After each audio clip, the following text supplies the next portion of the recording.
you to, you should have a little message that comes up so that we can share this video and share the PowerPoint that I'm about to go through. I'm going to share my screen, so just bear with me while I get the right image up. And then I just have to swap the settings. How's that? So you should be able to just see the PowerPoint presentation there.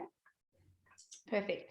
Perfect. Okay, so look, thank you for being here tonight. The first thing that I wanted to start with was a slide about Parklea Public School and my involvement stepping in to the classrooms and stepping into the exec meetings.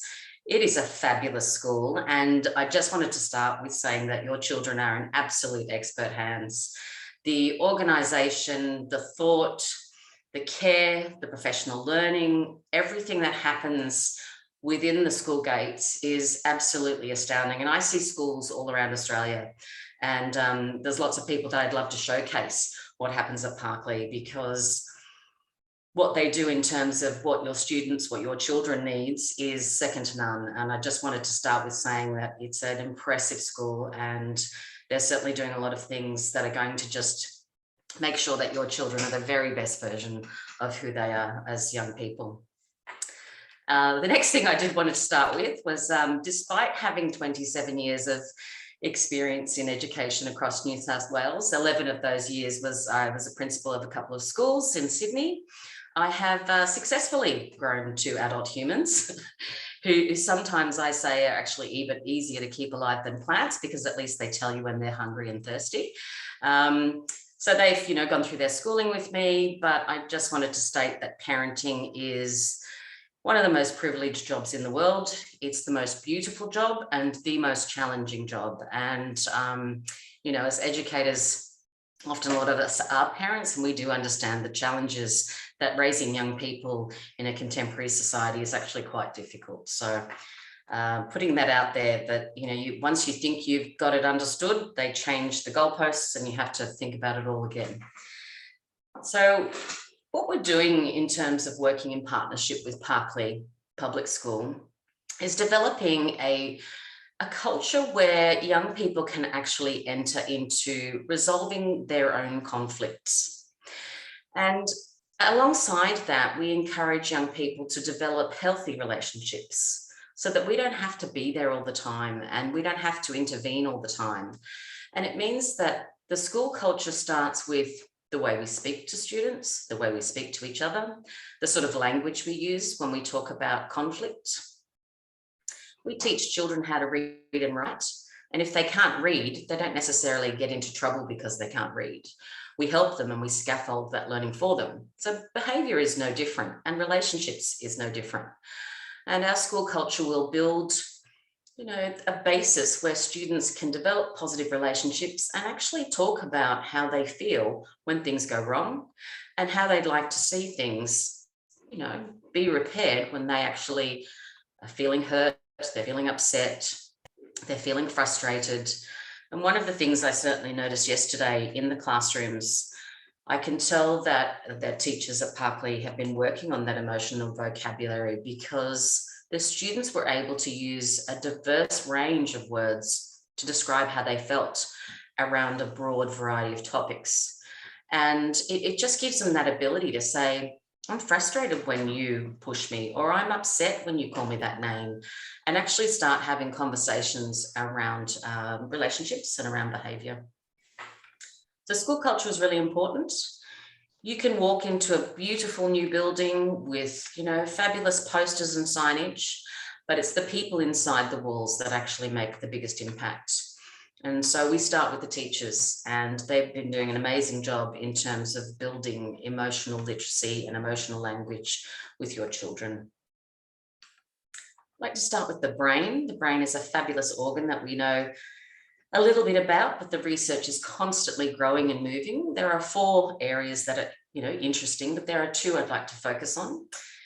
The cerebellum just looks after our motor skills. It's the thing that allows us to hop, skip and jump. It allows us to navigate, a puddle on the ground and things that we need to climb over. And the STEM, automatic functioning. It's the beautiful part of the brain that makes sure we blink, we breathe, and our hearts beat, and we don't have to think about those things. The two other parts of the brain that are really, really important when we're looking at human behavior and human relationships are the neocortex, which is the big, beautiful gray matter, the left and right hemispheres of the brain, and it's in charge of logic, reasoning, and language.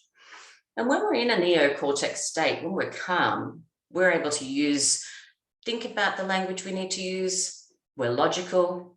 We can step back and have a look at things and think, okay, maybe that's happening because this has happened, or that child is scared because I can see that the wind has picked up and that, something's blowing into their face, or a bird's just flown past them. And if everybody was in a neocortex state all the time, our world would be a very easy place to navigate. But what stops that from happening is the beautiful old brain called the limbic system, often called the reptilian brain.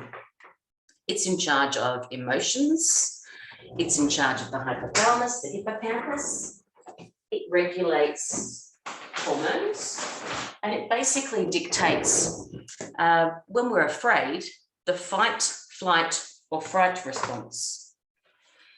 So the limbic system, when we are emotional, when we are upset, actually has an impact on how we behave.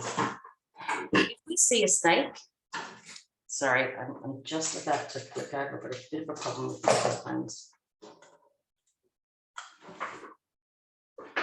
That's flicked. Can you still hear me? Yep. Okay. So when we're limbic, when we're actually feeling emotional, the limbic system kicks into play. And if we see a snake in the ground, we might fight, flight, or we might run. Students basically, when they're showing some sort of behavior, it means they're scared of something. If they've run away, if they're frozen, or if they're hiding, their body language and their communication is saying that their limbic system has taken over and that they're communicating that they are frightened. When a student or an adult is frightened, basically that system stops the neocortex from working. We can't be reasonable, we can't be logical, and often we can't get the right language at that time. So it's important to remember when a child or even an adult is showing that they are stressed, it means that their limbic system is working. It's very difficult to talk to someone when they are emotional because they're not rational. They're not in control of their words. They're not in control of their behaviors. Their heart rate has risen. They're probably starting to sweat. They're probably starting to panic. And one of the things we try and do is to teach children how to name their feelings, to tame their feelings. So if they've dropped an ice cream on the ground and all of a sudden they're absolutely furious, and we say, well, is it really that bad? Are you really furious, or is it just really a bit disappointing? If we can name something that's happened with a lower kind of a gradient of intensity and emotion, the limbic system will actually calm down. So the words that we use with young people and with adults are really, really important in terms of managing emotions and managing how somebody feels about a certain situation. And parents, if you do have questions, please do ask them as we go through. I'd rather you kind of stopped and said, what about this? What about that? Or I don't understand something. I should have said that at the start. So restorative practice is a little bit like we use the carrot, we use the positive effects rather than, the negative, something's going to happen or a consequence is going to happen to you if you don't do X, Y, and Z. The research shows that negative and authoritarian effects actually are not as effective as something positive and something that gives you a feeling of success. We want students to be able to positively enter into conflict negotiation and positively enter into, fixing relationships when things go wrong. And it's okay if things go wrong. And I spoke to some of the students yesterday. Is it okay to feel angry? And the answer was yes, it's okay to feel angry, but it's not okay to use that anger on yourself, on others, or on objects. And they have a really good understanding of that. So then we talk about what you can do with anger. How do you, reduce that anger? What strategies do you have to reduce that anger so that you can actually have a conversation with somebody about your relationship or about the conflict that you've been having? So the what and why. Basically, we want to develop a really strong school community at Parklea where students develop healthy relationships. We want to make sure that relationships are managed by individuals, where they don't just say sorry, but they think about how they can improve that relationship when things go wrong. I spoke to a group yesterday about beyond sorry. Sorry is great, but if you say sorry and then go and call that person a name again, it doesn't have an impact on the future of that relationship. So the idea is, sorry is a really great start, but what can you do beyond sorry to make that relationship stronger, to make it a better relationship moving forward? So the basic tenets, and many of us would have grown up in this kind of really authoritative, old school way of do what I say, when I say it, don't ask questions, follow the rules, be a good girl, be a good boy, that kind of thing. And Harmon Relationships was based on who's to blame, who started the argument, who didn't stop the argument, and what sort of punishment needs to be handed down to the person who's to blame. And it's usually handed down or given to the person by an authoritative figure. Restorative practices has a shift in that thinking. It's not about who's to blame or what punishment is needed. It's asking questions. What happened? Where has the conflict come from? What is the level of harm that has resulted? And how do we fix it? How do we make things right? And how do we repair that relationship so that the relationship grows in a positive way? A nice little comparison. The adversarial approach focuses on the past. What happened? Who started it? Who was name calling? Who was the first person to escalate it to something physical? The restorative approach is a little bit different to this because we don't just pick one or two people and blame them. We look at, the dynamics of the entire group and see what responsibility each person has to play in where the conflict is coming from. The adversarial approach is preoccupied with blame. Let's pick the scapegoat. Let's pick someone and show them and stand them out in the front of everybody and make them look like a bad person. And, here's the punishment that what they will have. And if we punish them, they won't do that thing again. And the truth is, punishment doesn't actually stop the behavior, and it doesn't actually address the fact that there's a relationship that has been damaged or fractured in that process. So deterrence is linked to punishment. And when a young person is feeling really angry because someone's called them four eyes for the third day in a row, they're not thinking about what punishment they might get if they push that person who's been calling them a name. They're thinking emotionally, and they're thinking about how they have been hurt. So there's a change in terms of looking at, we don't use punishment. We do punish well, don't get me wrong. There is a consequence to behavior, but it's not something that's handed out like a ticket. It's more personal, it's more creative, and it's more about the actual relationship that the two people have. Excuse me. The restorative model looks at the past, present, and future. So we acknowledge the past and we try and find out where the conflict is coming from. Is it name calling? Is it a disagreement about a rule for a game that they're playing? Is it something about friendships? Is it about values? So there's a little bit of focus on the past, but we also try and let students know that it's a really good thing to forgive and actually let go. We don't want young people to hold grudges, because if you hold a grudge, that relationship will not grow, it will not improve, and it will not thrive. If we keep pulling up the past and thinking about, that child who's in year 6 didn't get invited to a birthday party in kindergarten, we keep bringing that up, the relationship cannot grow and it just can't blossom. So we recognize what has happened, we acknowledge it, we get the gist of it. But the two parts we really focus on is the present. How is everybody feeling right now?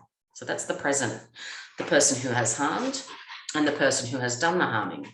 How are they both feeling? If they both are able to vocalize otherwise. Well, I hurt you because you keep calling me a name. And the person who's been hurt, well, I call you a name because you always exclude me from a game. You'll find that there's conflict, usually mutual, from both parties. And the best part about this is the fact that we open up this idea to young people that you can actually reshape the future. If each party commits to a slight change in how they're going to relate to each other, okay, I'm not going to call you Four Eyes anymore, and I'm not going to exclude you from the game, that relationship actually is restored and it improves, and they can actually move on and build a healthy relationship. It's very empowering to let students know, that you don't have to go out into the playground every day and be sad at school, that if we work together, everyone can work on building healthy, positive relationships.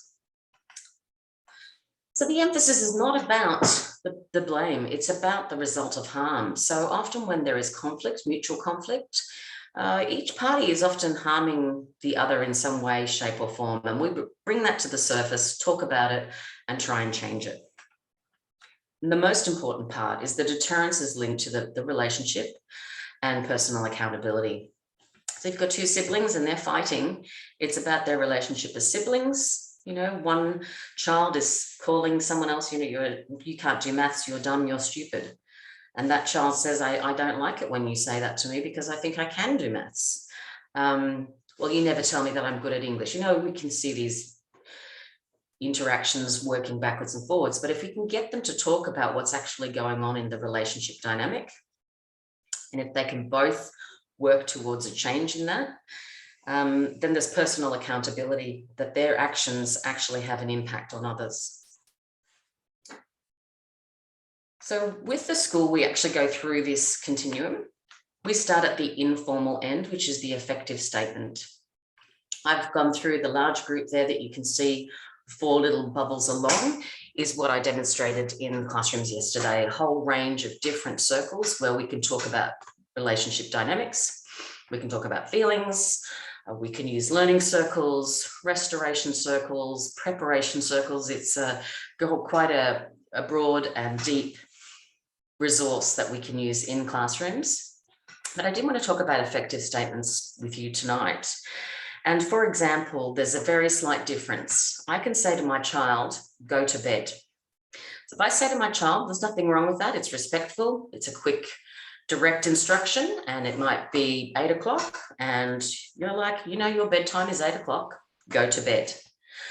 An effective statement changes slightly when you say, it'd make me really happy if you went to bed and I'll come and see you in 10 minutes and we can read a book together. What you actually do there is you throw in a feelings word.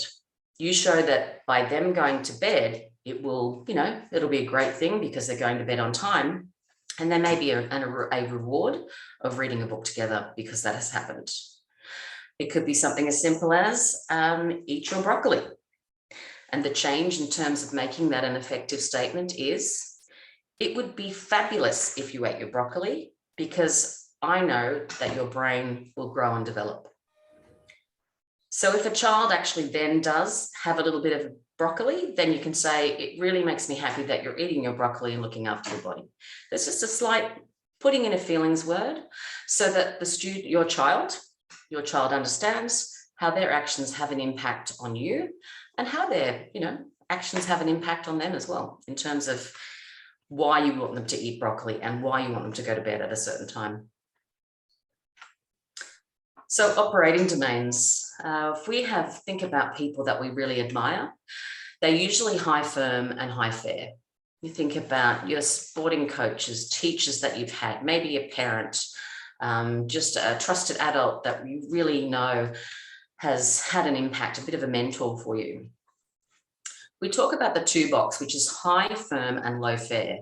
I think of this as militant. It's very much do what I say, don't ask why.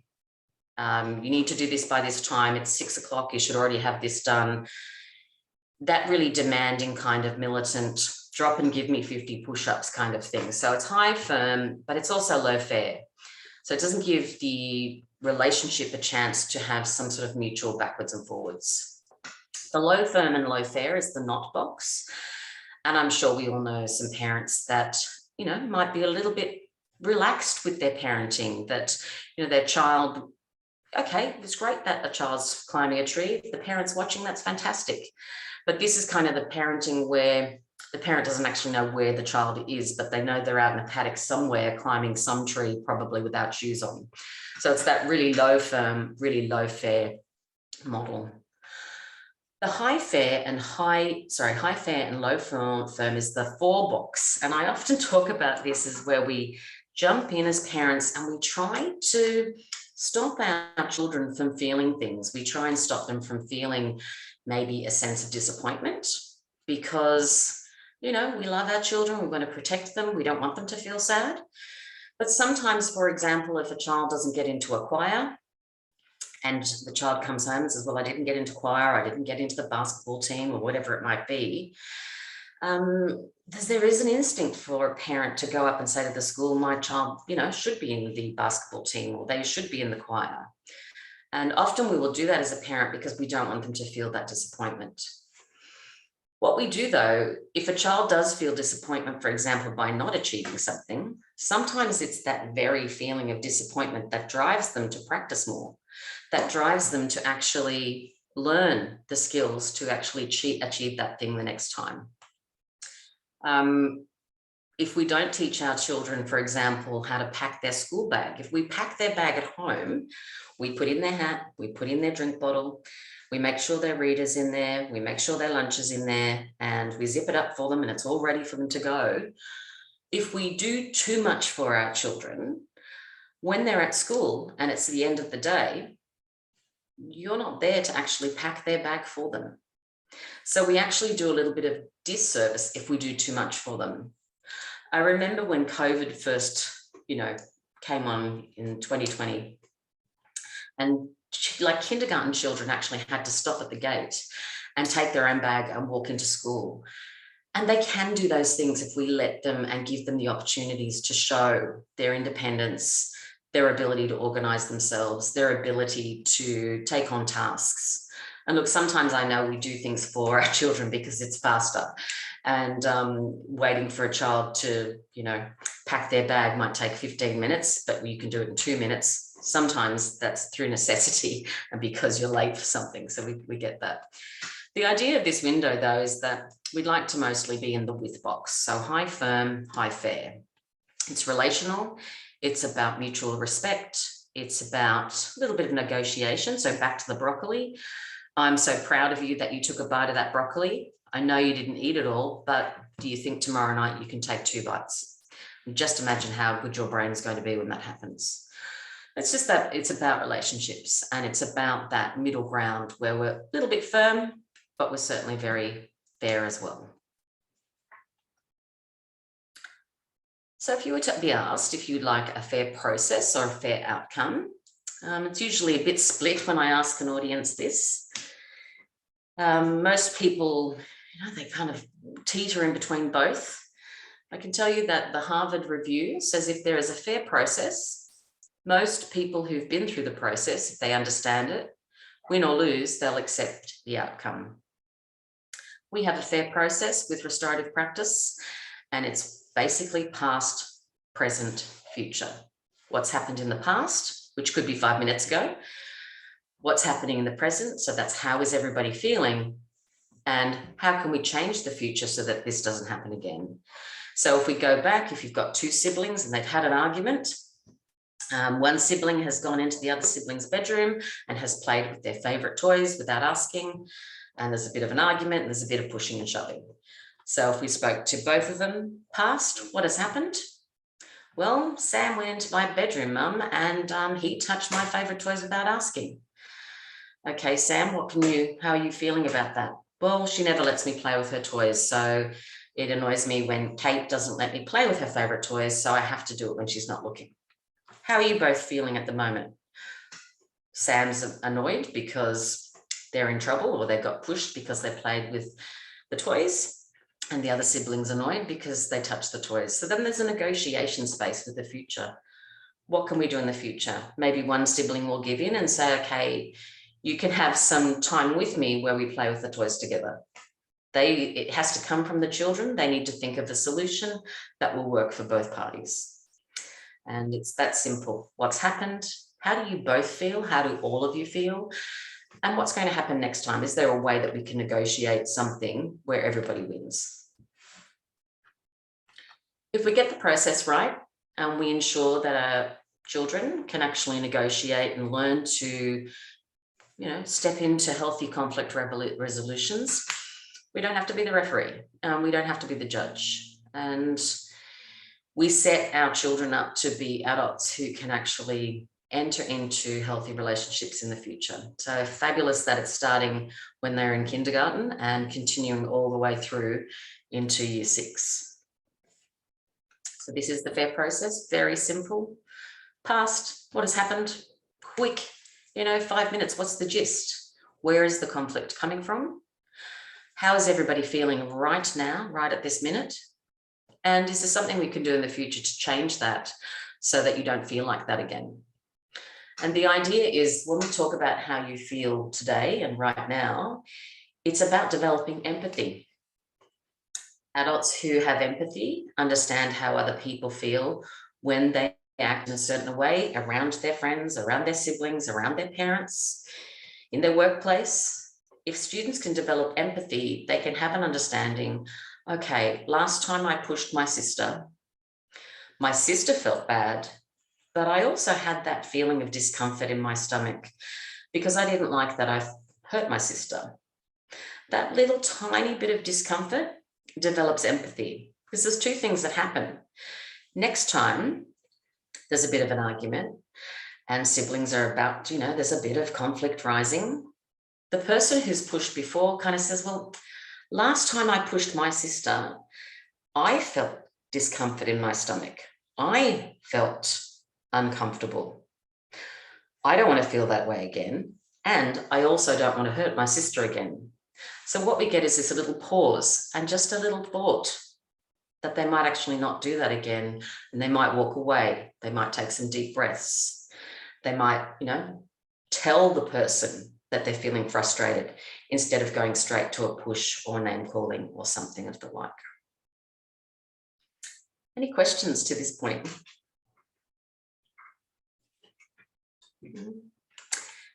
So 5 tips to help. The first one is priming language, and I do share the story with the teachers. I had painted the dining room table with white paint once, and I had mistakenly told both my children that I had just painted the table and not to touch it. But what I in fact actually did was, instead of not talking about the table at all and telling my children to maybe go and play in the dining room or somewhere, not the dining room, that was the table, in the lounge room, I mean, instead of the dining room, I actually set my son up to go, oh, wet paint, I'm going to touch that. So what we need to do when we're talking to our children is think of the thing we want them to do rather than the thing we don't want them to do. So back to the broccoli, it would be fabulous if you eat your broccoli instead of, it upsets me that you haven't eaten your veggies. So try and do the positive slant, because then once they do it, you can thank and congratulate them for giving that a go. So priming language is interesting. It's that old thing, don't walk on the grass. There was an experiment done with a sign that said, don't walk on the grass. The grass was in great, a great state, or the patches of brown and patches of mud. And they actually changed the sign to say, thank you for walking on the path, where people already were led to walk on the path and not kind of primed to go and test out the grass and why was it so special. But think about the language we use and set your children up for the behavior that you want to see. The next one is the old Chinese proverb, if you chase 2 rabbits, both will escape. If you've ever had rabbits, they are very difficult to catch. They're very nimble. They're tough. So the idea here is, if you've got several behaviors, and often there will be several behaviors that you'd like to see changing with your children, pick one.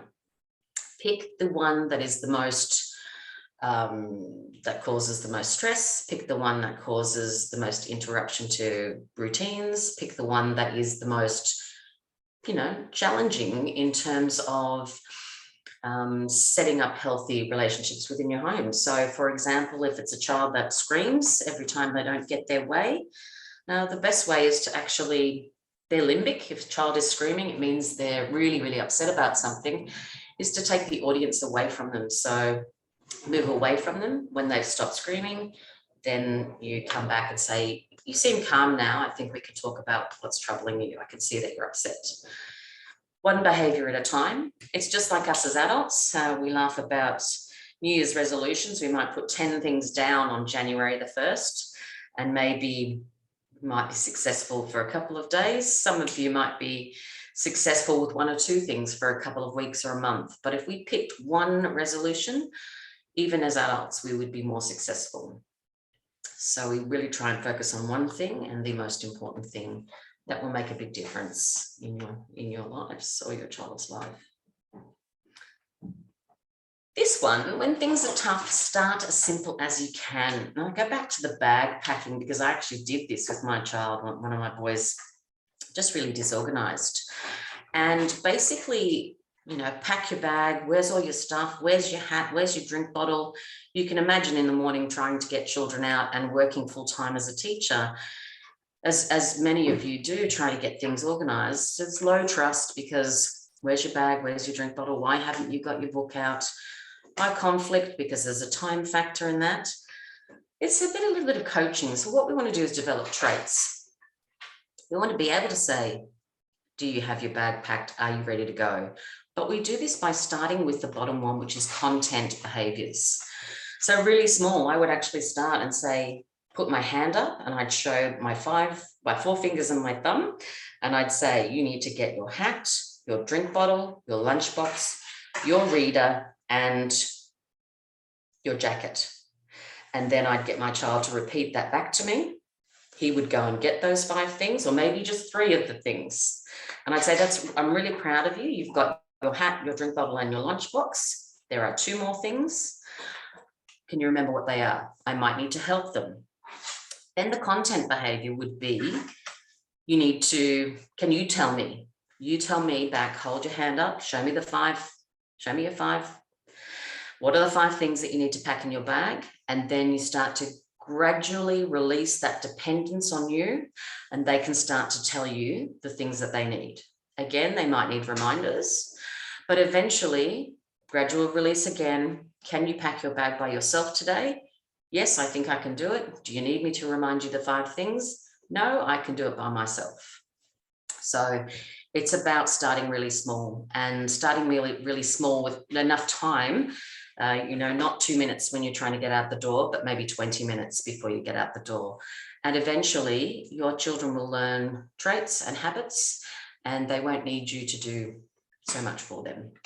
The 4th one is really listen. And I think our children are really clever at pushing our buttons and getting us to react in a certain way. So this one I think of when I've got one child in, a room yelling at me, telling me to tell his brother to stop hitting him. Mum, he's hitting me. Please tell him to stop.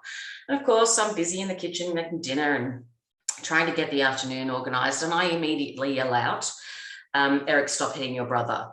And, with a firm voice, stop hitting your brother, no negotiation. I don't go and check and see what's actually going on because life is busy. And then I see my son, Eric, come out of a completely different room and he says, Mum, I'm not even in the same room as him. So sometimes we really need to listen hard. Sometimes it can be difficult when we are busy and there's competing, things for our attention and our time. And the 5th one, all the mathematicians out there will love Losada's ratio. This is about relationships and whether you actually give the person in the relationship criticism or just positive affirmations all the time. So the ratio works if you constantly have for every positive thing, there's a criticism every single time, that the people in that relationship will actually step away. So if there is constant criticism, 1-to-1, to a positive and a negative, that the person receiving that in the relationship will actually check out. And that's not just with your children. It can be with your partner. It can be with your siblings. It can be with any adult in your life. The other end of the spectrum And it's interesting because we think that being super positive could be a really great thing in a relationship. But if it's a 6-to-1 ratio, where the 6 is you're wonderful, you're marvelous, you're fantastic, you're so gifted, you're so smart, you're so beautiful, to 1 criticism, the 6 actually become white noise, and you find that it's a little bit insincere, and the person who's receiving all that really positive language all the time will not see it as genuine and will also kind of check out of the relationship. The ratio is a 1 to 2.9013. So 1 negative thing to, let's make it easier, to 3 positive things. So for example, really happy you packed your bag today, mate. I'm so proud of you that you remembered to bring home your lunchbox. I can see that you've put your bag in your bedroom, but could you please remove your shoes from the front door so that nobody trips over? So that's the sweet spot, the ratio of 1 negative thing to 3 positive things. It's a very interesting model. We'd almost think that the super positive would be the best way to go, but actually in any relationship, it's about that balance. So just a couple of messages to reflect upon to build resilient, caring kids. It is okay, in fact, and it's actually great for your child to experience, loss of a favorite toy because they brought it to school and you said, okay, if you bring it to school and you lose it, that's your responsibility. If they experience disappointment and remorse, they set them up to accept with real life and accept that life will not always be easy. And it may help them make a different decision next time they get a new toy. They might actually go, oh, last time I brought my favorite cards to school, I lost them. I really care about these cards, so I'm actually going to leave them at home. So you can say that till you're blue in the face to your child, but if they feel it, particularly in their stomach, if they feel it in their gut, if they feel that sense, they're more going to react on that feeling that they've had before, because they'll remember it more than just you telling them over and over again what they should and shouldn't do. Natural consequence is a big life lesson. If your child forgets their hat and has to sit in the shade, they'll remember to bring it tomorrow, because they'll sit in the shade, they'll maybe couldn't play the soccer game on the oval, and they'll remember it tomorrow, because that experience will be very, very front and center in their little minds, and they'll go, I'll bring my hat tomorrow because I really want to play with my friends on the oval. If you bring it to school, they won't have that feeling, and it won't have the impact. It won't change who they are or how they behave. This one, we believe that half of what your child says happens at home if you believe half of what they say at school. It's interesting when we talk about why children lie, and it may be difficult to hear. Most children will lie, and they do that to protect what the outcome or the punishment might be. They also want to protect how you look at them, because something might happen at home. They might, whatever comes to school, sometimes they don't share a lot, but sometimes what happens at school, they go home and they say this happened and this person did this, but they won't actually open up on their part to play in it, because they do want to have some sort of control over what the outcome might be. But it's very natural if it happens, and very normal if it happens. And the hit them back thing, I know it's well-meaning, but it won't end well. We need to mirror the school's restorative practice, and we really encourage students to use their words, use their language in the first place. I know it can be frustrating, it can be painful when your child is having difficulty, but the most important thing is to speak to the school and tell them if something is going wrong. And this is really important, because the media sometimes don't put our schools in the best light. But as I said at the very beginning, Parklea, the executive, all the SLSOs, to the canteen, to the GA, to all the teachers, they're actually really invested in your children. They love what they do. It's why they get up in the morning. And they have your back. They want to help you. They want to be there for you. And they want to go on this journey of raising your children with you. So if anything isn't going quite right, it's really, really important that you do go and talk to the assistant principal, the teacher, and work together on trying to find a solution, particularly if there are, some conflicts in the playground or something's not going quite right. But they are there to help you, and there's a strong focus on relationships, and once relationships are going really well, you will find that learning, academic, social, and emotional will improve. So in terms of Real Schools, we have a lot of social media. You can have a look at, there's blogs, there's webinars, there's all sorts of things that you can read. We're on Twitter, LinkedIn, we've got our website, which is www.realschools. That's my email. If you have some questions or comments, you can email me directly and ask me, thinking about this, you were talking about that, I just have a few questions. Please don't hesitate to ask. And then that's our social media also. I thought I'd just leave a few minutes to open up to ask some questions. If you have some questions, comments, thoughts on, I know that's a lot, but any questions, I'll open up the floor.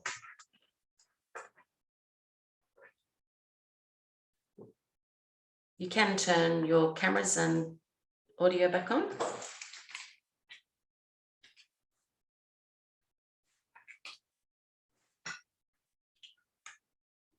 Okay.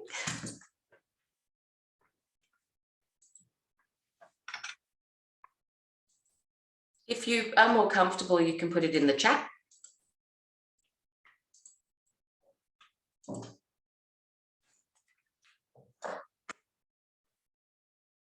No?